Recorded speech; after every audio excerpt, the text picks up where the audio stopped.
Venezuela, tierra en la que se mezclan sonidos, sabores y colores que dan inicio a grandes celebraciones. Aquí se festeja la vida, los milagros, la fe y la devoción.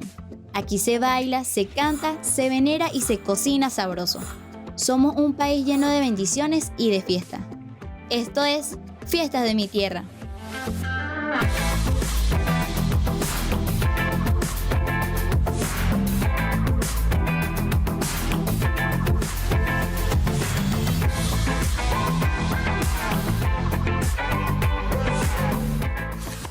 Nuestras tradiciones no solo son bailes, músicas y procesiones, también son leyendas, historias, cuentos y todo aquello que la tradición oral nos regala.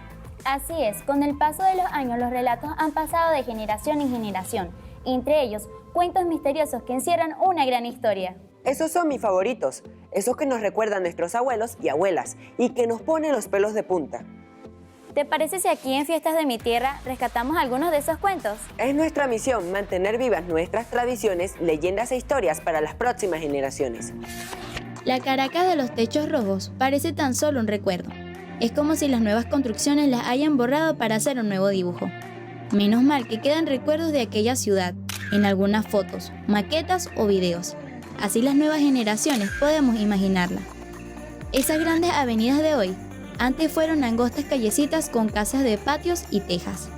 En lugar del tráfico y la velocidad de cientos de motos, por sus calles transitaban carretas, burros y hasta fantasmas. Sí, fantasmas.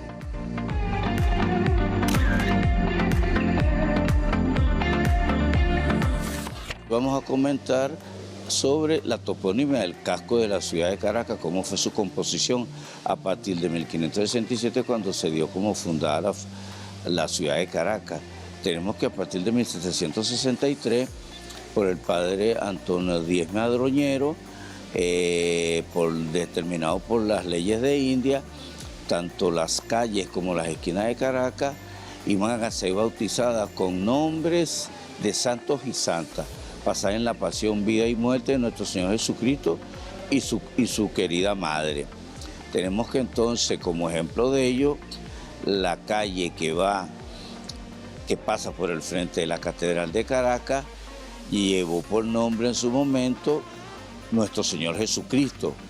Hay que recordar que muchas de ellas permanecieron con su nombre original hasta 1843. Posteriormente, de 1843 a 1919, unas cambiaron de nombre.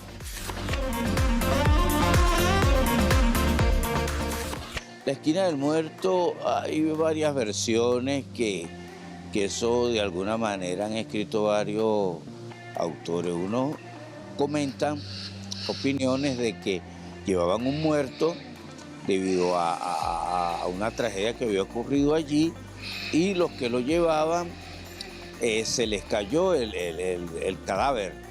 Y del susto ellos vieron que el muerto se estaba levantando y salieron espantados. Otros por la cantidad de muertos que hubo en la guerra y ahí eran donde los apolinaban, pues lo concentraban. Entonces, en sí no hay una cierta certeza de que la esquina del muerto tenga esa exactitud con que el nombre de la esquina del muerto.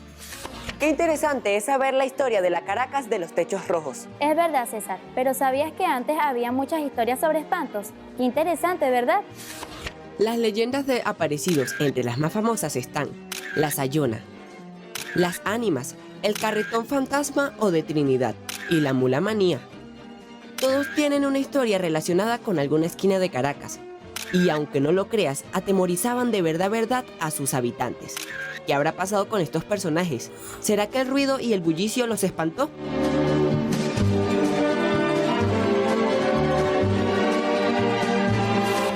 Los fantasmas no sé, pero las esquinas siguen allí intactas, guardando esos secretos que desempolvaremos. Yo creo que después de esto no volveremos a ver esas esquinas como antes. Un dato curioso que tal vez no conocías.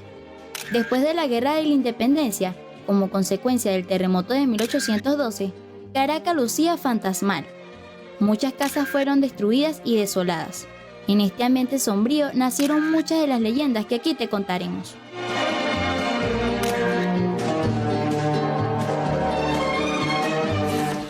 hoy, después de algunos siglos, hay personas que aseguran haber visto o sentido alguno que otro fantasma colonial. Antes de que tuviéramos electricidad, televisión e internet, cuentan que en las casas y en los edificios se escuchaban algunos ruidos. Como si alguien cavara un hueco en la pared, llantos, rezos, lamentos de bebés o hasta cadenas que arrastraban las almas en pena. Mejor vayamos a conocer algunas leyendas de antaño. Cuentan nuestros ancestros que en Caracas una mula maniada espantaban a los jóvenes que enamoraban a las chicas sosteniendo los hierros de las rejas de las ventanas. Una gigantesca mula dando saltos se los llevaba por el medio. La mula maniada era el terror de los enamorados de la Caracas colonial.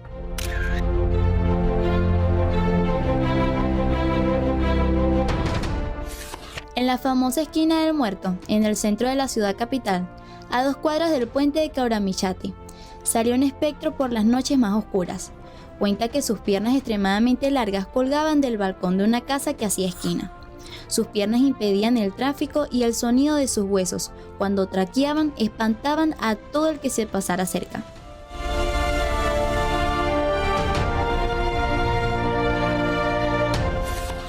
La esquina del Cristo es famosa por las historias de apariciones. ¿Conoces esta esquina? Cuentan que el diablo estuvo suelto por Caracas, específicamente por los alrededores de la esquina llamada El Cristo, la cual queda a 3 cuadras del Puente de la Reivindicación. Al parecer, en una de las casas situadas allí, vivía un misterioso sujeto, dueño de un abasto que estafaba a sus clientes y era muy peleonero. La gente lo llamaba Lucifer.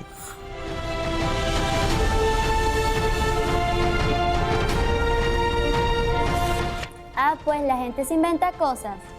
Inventos o no son nuestros fantasmas criollos y hay que darles espacio. Pero antes de irnos a un corte, no te puedes perder nuestra sección ¿Te gustará saber? ¿Sabías que cerca de la Catedral de Caracas, en plena Plaza Bolívar, aparecía el enano de la torre?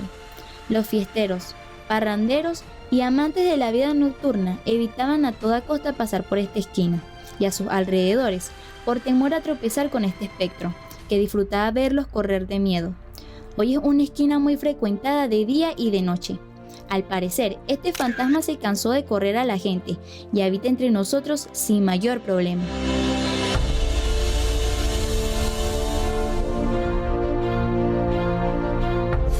Les voy a contar una pequeña leyenda que se da aquí en la Plaza Bolívar de Caracas. Y es la leyenda del enano de la catedral. Es un enano que supuestamente aparece en la catedral asustando a la gente que pasa de noche frente a la catedral mayor de aquí de Caracas. Tengan cuidado, señores, porque ese enanito echa mucha broma y tira cosas, así que cuídense. Y al regreso, mucho más de Fiestas de mi tierra.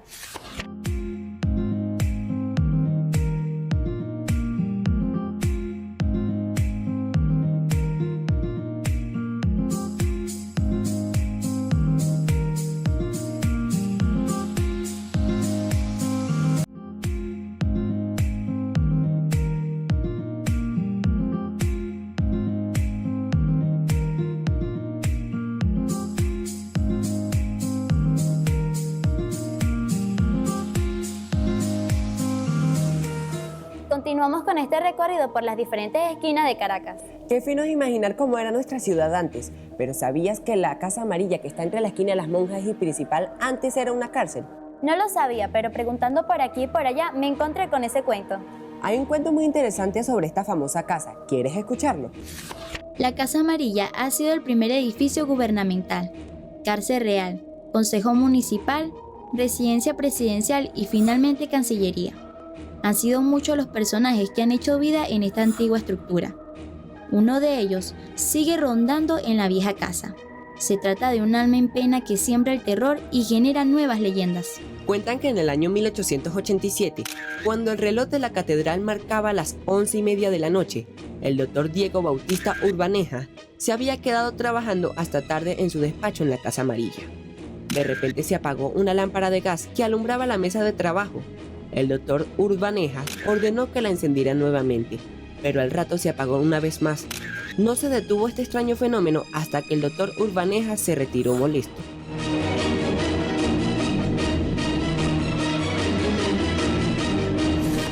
Qué interesante conocer de esta historia. Con tan solo escucharla se me pone la piel de gallina. Es importante recordar que la zona donde se ubica la Casa Amarilla también guarda el legado ancestral de los pueblos originarios, de nuestras familias caribes y arahuaco, que poblaron estas tierras hace cientos de años atrás, por lo que esta estructura también guarda parte de esta historia. ¿Quieres saber una anécdota curiosa de esta casa? Cuentan que durante el terremoto del 28 de octubre de 1900, el segundo presidente en habitar la Casa Amarilla, Cipriano Castro, se lanzó a la calle con un paraguas desde uno de sus balcones. El episodio lo llevó a cambiar de residencia oficial a un edificio con estructura antisísmica.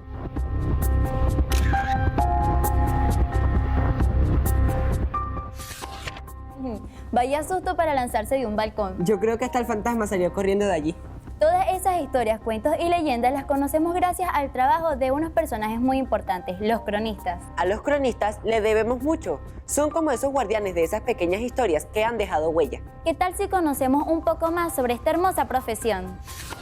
Los cronistas son una de las figuras más importantes para la reconstrucción de la historia de una ciudad. Por suerte para nosotros, Caracas ha tenido extraordinarios cronistas. Es por eso que hoy reconocemos y valoramos a estos guardianes de su historia, héroes y heroínas que han rescatado historias tan antiguas como la ciudad misma. El primer cronista de Caracas, nombrado oficialmente como tal, fue Enrique Bernardo Núñez. Tras su fallecimiento en 1964, como forma de rendirle honor, se decretó el 20 de mayo de 1986, fecha de su nacimiento, el Día del Cronista en Venezuela. Hoy en día tenemos cientos de cronistas comunales en el país. Ya no ejercen con la formalidad de otros tiempos, sino es que su labor es rescatar la historia de sus comunidades desde el corazón de las mismas.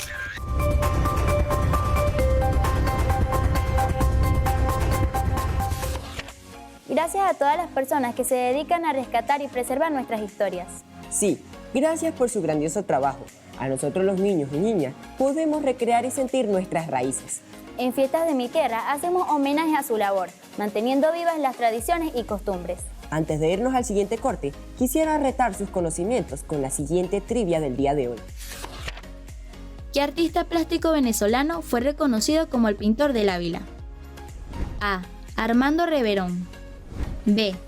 Arturo Michelena. C. Manuel Cabré.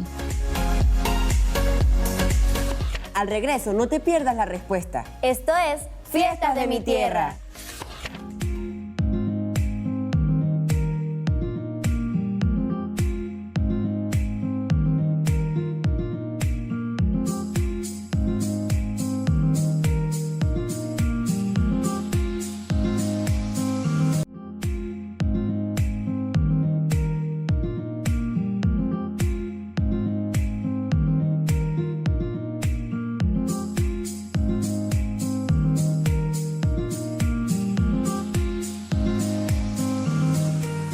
¿Qué artista plástico venezolano fue reconocido como el pintor del Ávila?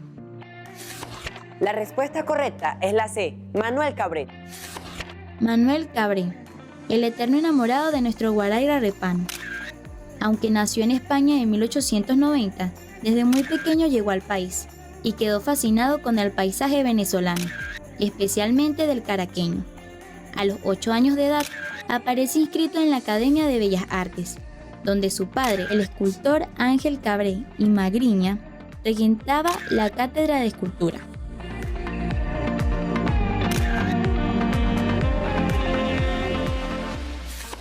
Manuel Cabré pintó todos los ángulos y matices del antiguo cerro de nuestros indígenas. Y en 1951 ganó el Premio Nacional de Pintura. En 1955 ganó el Premio Herrera Toro, además de otros galardones bien merecidos. Cabret era un paisajista por excelencia, con técnica, color y forma. Se despidió para siempre de su paisaje ideal el 26 de febrero de 1884, dejando una obra inmortal.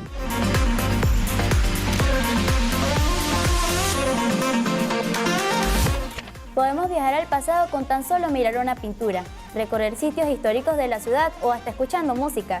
Hablando de música y antaño, no podemos pasar por alto la música cañonera. También se le conoce con el nombre de retreta. Durante los primeros años del siglo XX, una de las más grandes distracciones de la ciudad eran los conciertos de la banda marcial Caracas todos los domingos en la Plaza Bolívar. Esta banda ofrecía un repertorio de valses y joropos venezolanos. Así fue naciendo una forma musical en la ciudad, la música cañonera. ¿Por qué cañonera? Cuentan los cronistas de la época que algunos grupos de músicos, para anunciar su llegada, hacían explotar un cañón de bambú a las puertas de las casas que visitaban. Luego de empezaban a cantar. Dicen que el presidente venezolano Juan Vicente Gómez era amante de la música y que fue él quien empezó a llamarlos cañoneros, en referencia al uso del cañón para anunciarse. Oye Margot, que son tus ojos, Sin televisión, sin internet y con pocos centros de esparcimiento, estos encuentros dominicales parecían ser una excelente opción. La Plaza Bolívar era el sitio ideal para conocerse, bailar y disfrutar entre familiares y amigos. ¿Lo puedes imaginar? En este programa vamos al rescate por nuestras tradiciones y por todo lo nuestro. Esa última parte es mi favorita. Nada más típico y popular que sentarse a tomar una refrescante chicha en Caracas. Hay carritos que tienen añales en una esquina, tanto así que ya son parte de la historia. Conozcamos un poco de esa historia. La chicha de arroz venezolana es una bebida típica a base de leche de vaca y arroz. Además, es dulce, bastante nutritiva y refrescante. No se conoce su origen preciso, pero hay registro de esta bebida desde el siglo XVI. En sus inicios, los indígenas realizaban la chicha con pasta de maíz. La procesaban con los dientes, es decir, la masticaban y luego la ponían a hervir. Finalmente la dejaban fermentar. Su elaboración fue cambiando a lo largo del tiempo y empezó a incorporarse el arroz como ingrediente principal.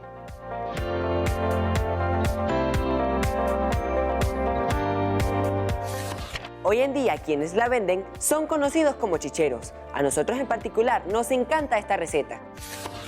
En la región andina de Venezuela también es tradicional la chicha, pero allí se elabora con especias, pimienta guayabita, clavos de olor y guarapo de piña. Dicen que mientras más días tiene, mejor es su sabor. Eso sí, la piña se fermenta, no es recomendable dar de beber a los niños.